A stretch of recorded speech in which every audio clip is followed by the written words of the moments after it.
Россия случайно сбросила авиабомбу на Белгород. Покажем последствия. Лондон готовится к ключевому раунду дипломатии. Зеленский и европейские лидеры согласуют позиции по мирному плану Трампа. Молдова просит Румынию срочно помочь с электроэнергией после российской атаки по Одессе. Болгария спасла подбитый российский танкер из теневого флота Путина. Бельгийский премьер – самый ценный актив Москвы. Что не так с позицией Брюсселя, выяснили журналисты «Политика». Чудеса немецкой гибкости Мерц в Иордании и Израиле поддержал одновременно и палестинцев, и израильтян. Трамп посылает сигналы Путину через Мадуро. Какие именно, скоро расскажем.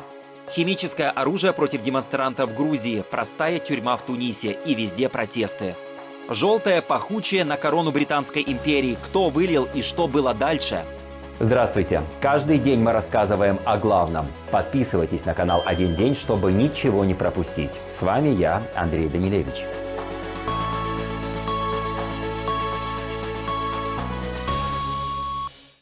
В Белгороде вечером 6 декабря прогремел сильный взрыв. Губернатор Вячеслав Гладков сообщил, что в городе зафиксирован прилет неизвестного боеприпаса. Из-за инцидента в Белгороде и ближайшем районе возникли перебои с электричеством. Один человек пострадал и был госпитализирован с предварительным диагнозом баротравма.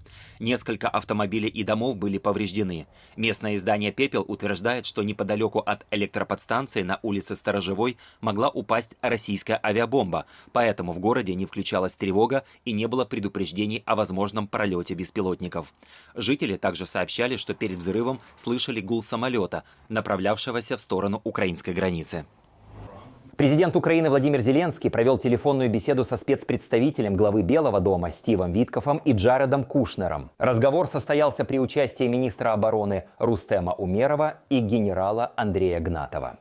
Стороны обсудили ключевые задачи, которые могут обеспечить прекращение кровопролития и предотвратить возможную третью волну российского вторжения. Позже в соцсети Зеленский написал о конструктивном характере переговоров. Украина настроена продолжать честно работать с американской стороной, чтобы реально принести мир. Договорились о следующих шагах, форматах переговоров с Америкой. Благодарю президента Трампа за такой интенсивный подход к переговорам. Жду Рустема Умерова и генерала Гнатова с подробным отчетом. Не все можно обсудить по телефону, поэтому нужно детально поработать с командами над идеями и предложениями. Президент Украины Владимир Зеленский едет в Лондон на консультации с Киром Стармером, Эммануэлем Макроном и Фридрихом Мерцем. Речь пойдет о результатах переговоров во Флориде между Стивом Виткофом, Джаредом Кушнером и делегацией Украины. Украина и ведущие европейские лидеры согласуют общую позицию по поддержке Киева.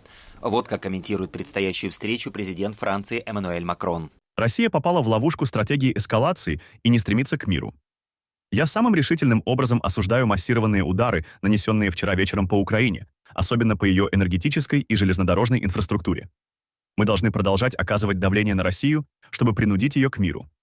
В понедельник я отправлюсь в Лондон, чтобы встретиться с президентом Украины, премьер-министром Великобритании и канцлером Германии, чтобы обсудить ситуацию и ход переговоров при американском посредничестве. Украина может рассчитывать на нашу неизменную поддержку. В этом и заключается суть усилий, предпринимаемых нами в рамках коалиции желающих. Мы продолжим эти усилия с американцами, чтобы предоставить Украине гарантии безопасности, без которых невозможен прочный и долгосрочный мир, потому что на карту в Украине поставлена также безопасность всей Европы. Молдова осталась без света после российских ударов по Одесской области Украины. Страна обратилась за срочной помощью к Румынии. В ближайшие 2 суток Молдове необходимо обеспечить безопасную работу электроэнергетической системы и избежать возможных перегрузок. В Молдэлектрика также призвали сограждан рационально потреблять электроэнергию, особенно в часы пиковой нагрузки. После атак на украинскую энергосистему в регионе, сопредельном с Республикой Молдова, был отключен крупный энергетический узел, а линии межсистемной связи загружены практически до предела. Мы призываем граждан Республики Молдова рационально потреблять электроэнергию, особенно в часы пик, чтобы снизить риск перегрузок и возможных отключений. Мы постоянно следим за развитием событий и предоставим дополнительную информацию, как только ситуация будет того требовать. Болгария спасла поврежденный российский танкер теневого флота «Кайрос» у своего побережья. Об этом сообщило Министерство транспорта страны. После атаки дронами на борту «Кайрос» был крупный пожар. При входе в болгарские воды судно перестало отвечать на запросы связи, а позже подало запрос на эвакуацию экипажа. Болгарская морская администрация предоставила 2 буксира для проведения спасательной операции. Напомним, танкер «Кайрос» вместе с судном «Вират» был атакован морскими дронами 28 ноября недалеко от побережья Турции. Эти суда, которые Россия использовала для обхода санкций, могли перевозить нефти почти на 70 миллионов долларов. Издание «Политика» назвало Бельгию и ее премьер-министра главным ресурсом Кремля в Европе. Как отмечают журналисты издания, Евросоюз никак не может согласовать репарационный кредит Украине под залог замороженных российских активов. Главным препятствием является Бельгия. Именно там хранится львиная доля активов Центробанка Российской Федерации, которые были заблокированы в Европе в 2022 году. Премьер-министр Бельгии, 54-летний Барт де Вевер, активно отбивается от предложенного Еврокомиссией плана репарационного кредита. Вевер заявил о невероятном давлении вокруг вопроса изъятия замороженных активов России.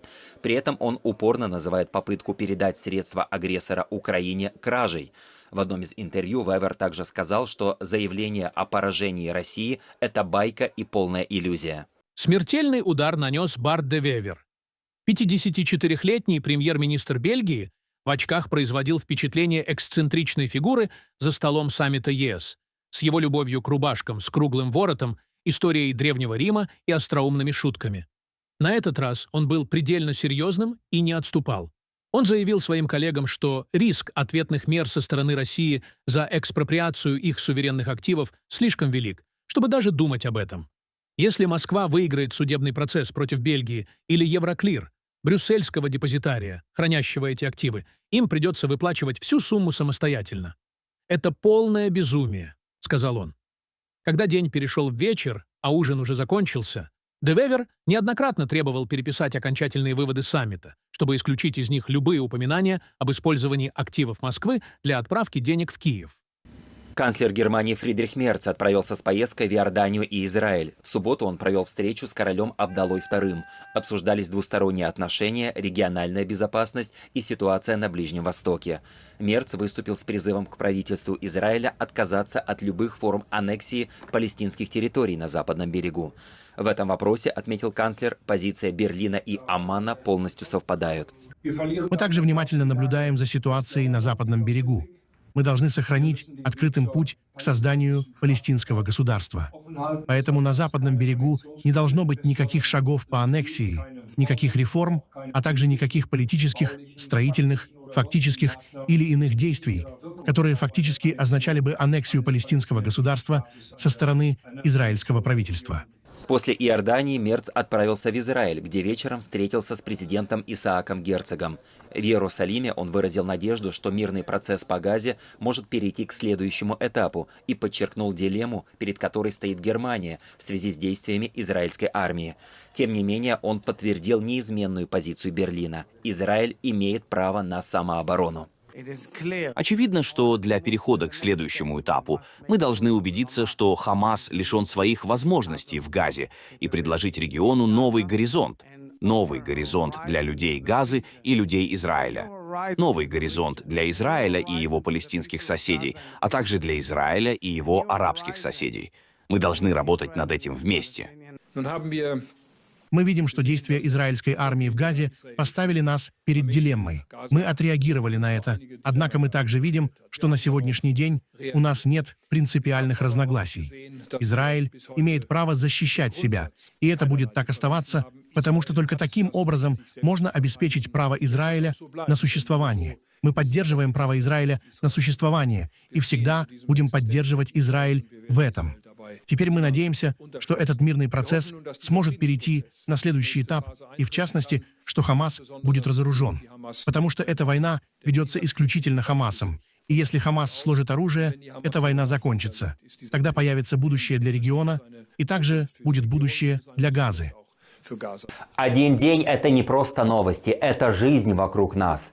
Поддержите подпиской и спонсорством тех, кто говорит о главном. Лидер Венесуэлы Николас Мадуро во время разговора с президентом США Дональдом Трампом 21 ноября попросил сохранить за собой $200 миллионов из личных средств, предоставить амнистию для своих сторонников и обеспечить убежище в дружественной стране. Об этом сообщает издание The Telegraph, ссылаясь на свой источник. Согласно информации журналистов, лидеры не смогли достичь согласия из-за требования амнистии для сотни венесуэльских чиновников. Кроме того, Трамп и Мадуро разошлись во взглядах на создание переходного правительства, и на то, куда может отправиться венесуэльский лидер. Один из источников издания отметил, что Трамп предложил в качестве вариантов убежища Китай или Россию, тогда как Мадуро хотел остаться в западном полушарии, выбрав дружественную страну, например, Кубу. В Венесуэле факт разговора и его содержание официально не подтверждали.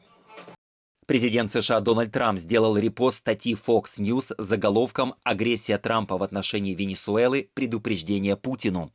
Автор материала Дэвид Маркус утверждает, что жесткая позиция США по Венесуэле является частью широкой геополитической стратегии давления на Россию и способна ускорить прекращение войны в Украине. По мнению Маркуса, Венесуэла и Иран – клиентские государства Москвы, и успешный подрыв этих связей демонстрирует, что Россия не способна защищать союзников по всему миру, пока ее силы истощены в ходе войны против Украины. Таким образом, действия США служат прямым сигналом Путину. Продолжение войны в Украине угрожает его влиянию и статусу России как глобальной державы. У Белого дома прошла акция протеста против ударов США по лодкам у побережья Венесуэлы и возможного наземного вторжения, о котором президент Дональд Трамп заявил, что оно может начаться уже скоро.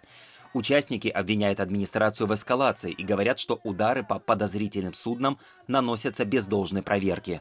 С начала сентября США провели как минимум 21 атаку, в которых погибли 83 человека.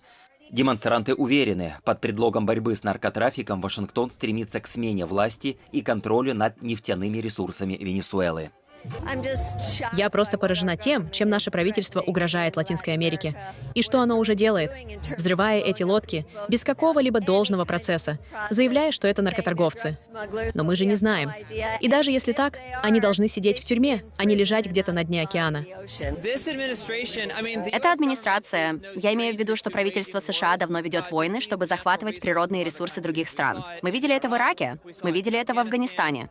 И мы видим это сегодня, в той войне, которую они пытаются развязать в Венесуэле. И они вполне честно говорили, что цель — венесуэльские нефтяные ресурсы. В Венесуэле крупнейшие нефтяные запасы на планете. Трамп хвастался, что в свой прошлый срок они пытались раздавить венесуэльское правительство и заставить его уйти, и не смогли.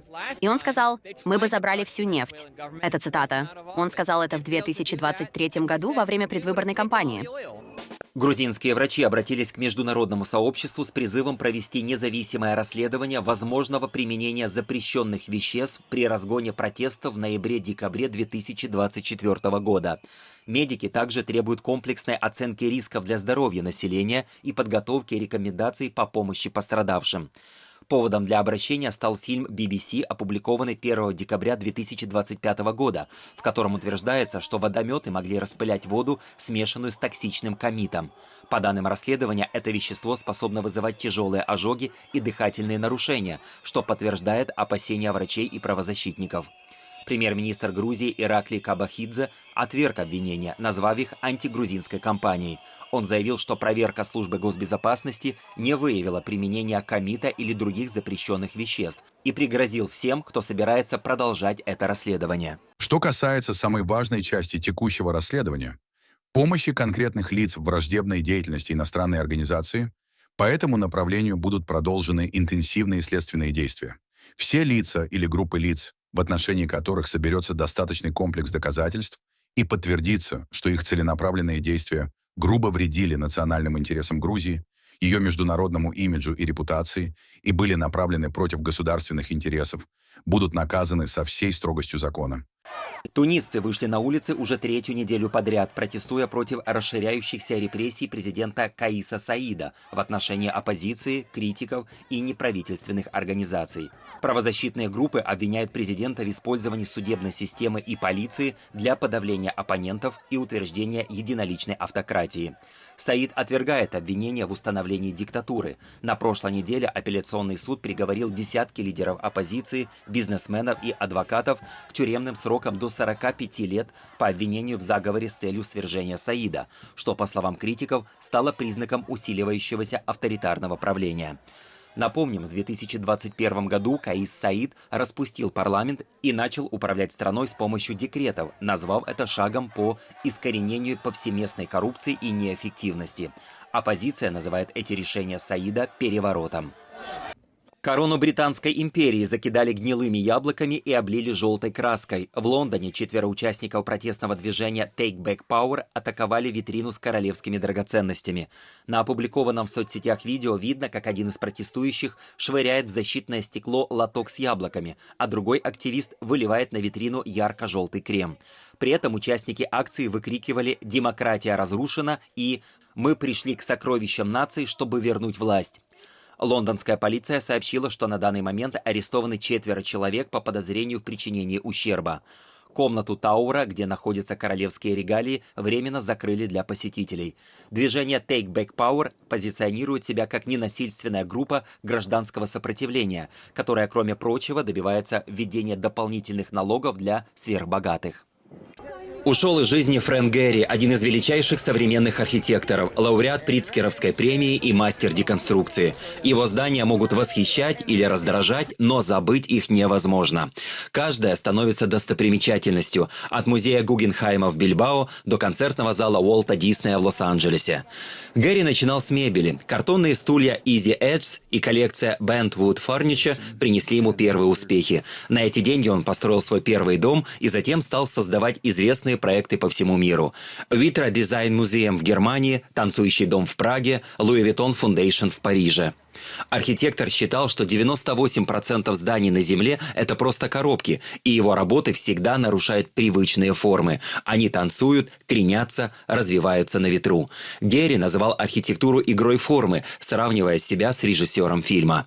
Его бюро Генри Партнерс работало по всему миру, от США до Сингапура, а проекты Гэри навсегда изменили современный облик городов и восприятие архитектуры как искусства. Спасибо, что были с нами. Подписывайтесь на канал «Один день» и не пропустите главного.